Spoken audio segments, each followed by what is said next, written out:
પ્રેમ તણું પાથણું લે. પ્રેમ બરોબર છે, પ્રેમમાં પણ અભાવો આવે. 9 મણકાની માળા લઈને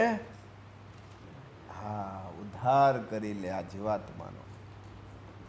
ને ખુદમાં વિશ્વવિધાતા પરાશક્તિ માં ખુદ આવ્યા છે. સ્વને સમજીને, સ્વને ઓળખીને આ જીવાત્માનો ઉદ્ધાર કરી લે.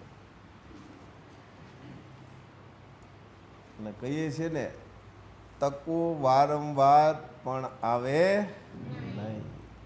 કોઈ પણ તક છે એ વારંવાર ન આવે. જે મળી છે તે માણી લ્યો. સ્વને ઓળખી સ્વને માણી લ્યો. ના સીડી આપણે રાખવી પડે 9 મણકાની. ઘણી વખત આપણે કહીએ છીએ ને, ઝીણી ઝીણી બાબતમાં લૌકિક અમુક સંઘર્ષો આવે, પણ એમાંથી આપણે કેમ સામનો કરીએ. અટલ વિશ્વાસ હોય ને એનો તમે સામનો કરો ને એટલે તમને એમાં રસ્તો સામે દેખાય. બીજ જમીનમાં વાવ્યું હોય ને એટલે એનો કોટો દેખાય. વાવી તો દેખાય ને, વાવ્યું જ ન હોય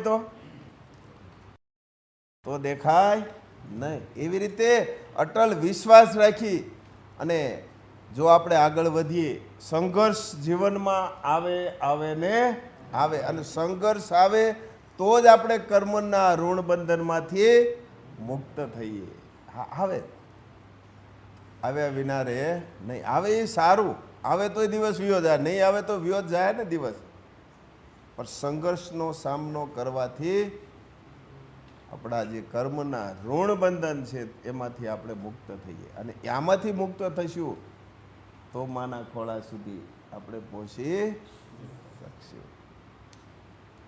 સરસ. માણસ ગરીબ જ ન બને.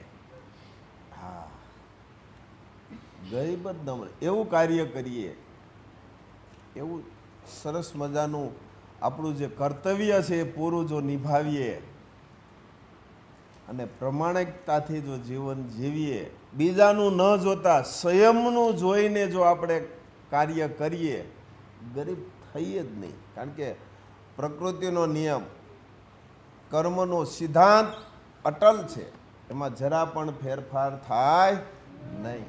કર્મના સિદ્ધાંત મુજબ જો હાલીએ ને તો જન્મ જન્મના ફેરામાંથી મુક્ત થઈએ.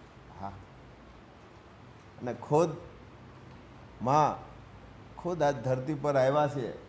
કરી લ્યો. કોના હાથમાં છે? સ્વના હાથમાં છે. કરશો તોય દિવસ વ્યા જાય, નહીં કરો તો પણ દિવસ તો વ્યો જ જવાનો, વર્ષ વ્યો જવાના, જિંદગી પૂરી થઈ જવાની. કંઈક કરી લ્યો. કોના માટે? સ્વના માટે. સરસ. જય મહારાષ્ટ્ર.